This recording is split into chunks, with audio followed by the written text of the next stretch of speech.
G'day everybody, what we're going to look at this afternoon is how to install the valve body into a ZF 5HP 19 transmission.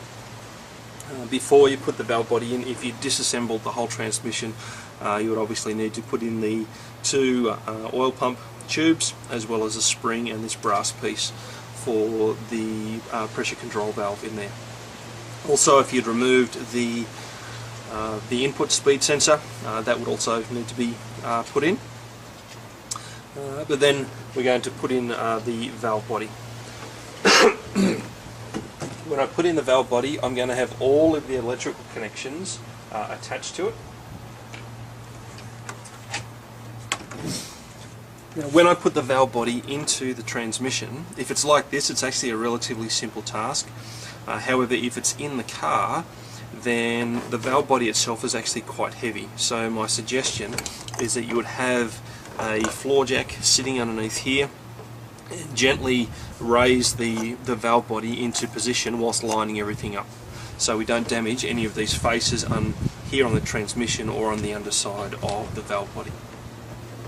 When we put the valve body in, something that we need to do is ensure that the little notch here on the manual selector valve actually lines up here with this tang.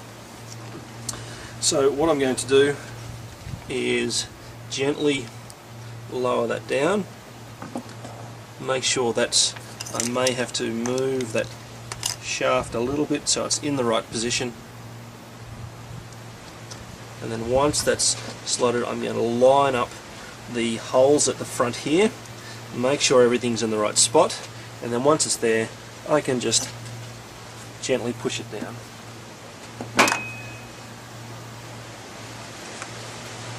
And that's in a position.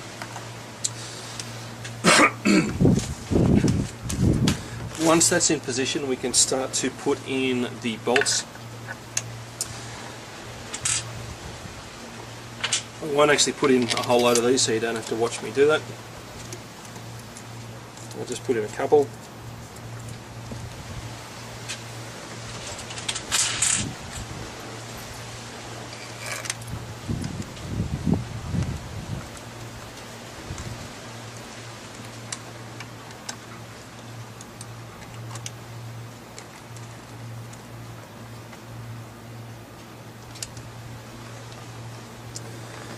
Once that's connected, now we can connect up all of the electrical connections. The first thing I'm going to do is just this one here, which is for that input speed sensor.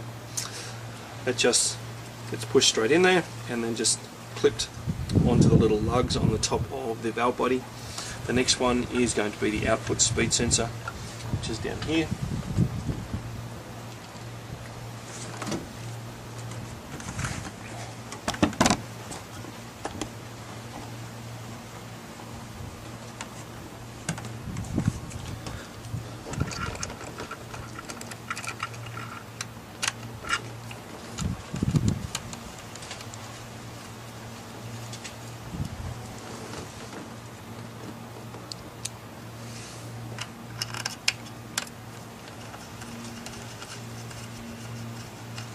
These would obviously need to be torqued correctly as per the ZF manual. And the last one we need to put in is the large electrical plug that goes to the outside. The best way to do that is just feed it down here, stick your fingers through.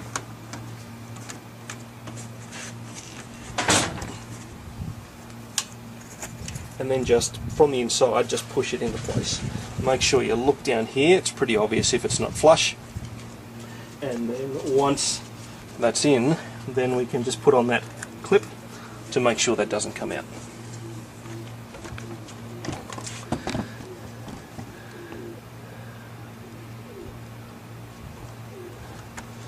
Once we've done that, we can put on the oil filter. Pretty simple operation. There are two bolts. The one at the back, just leave that loosely in. The one at the front we can remove.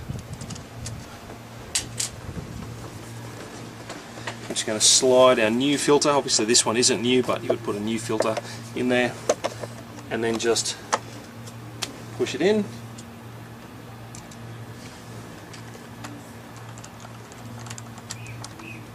then torque both those bolts. I think they take about 6 Newton meters.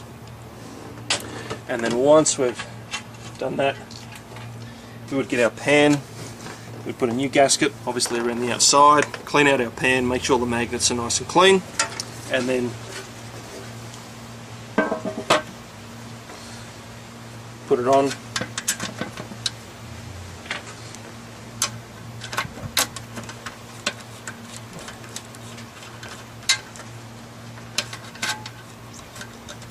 And torque all those bolts.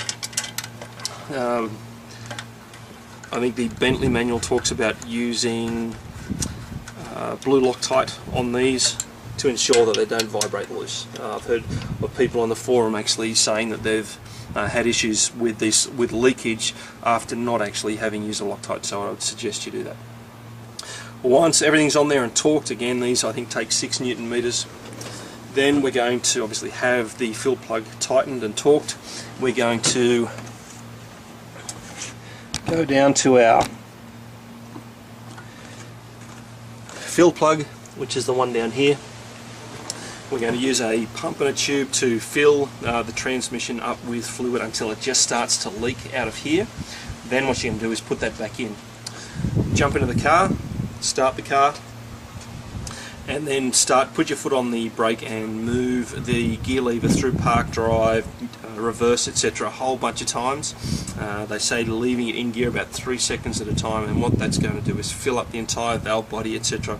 with fluid, and that's going to actually lower the level that's in the pan here. So don't turn the car off, put it back in park, don't turn the car off, come back down underneath the car, remove this, and then fill it up so it's only just leaking again.